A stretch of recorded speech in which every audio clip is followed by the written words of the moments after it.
Show you kind of where I'm at right now. Hold on.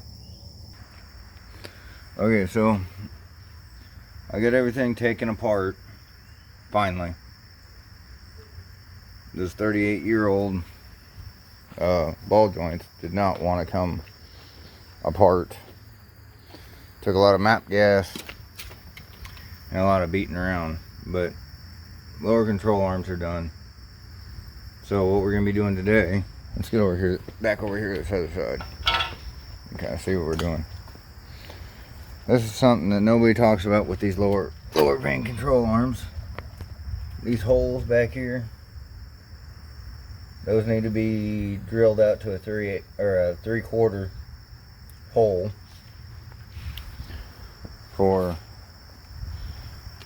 with the new lower control arms, because the bushing is set up for a 3/4 and the stock ones are 5/8. Something else we have to do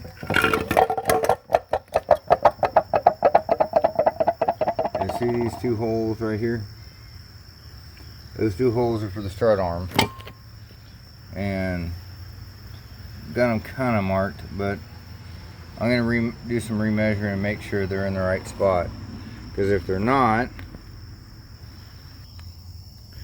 in the right spot, then the tire sits funky. It'll sit like this. It adjusts the camber. It's kind of weird. You can't adjust that out, but it's a pain in the butt. So I'm gonna try and get those correct, and then we'll get everything together. All right.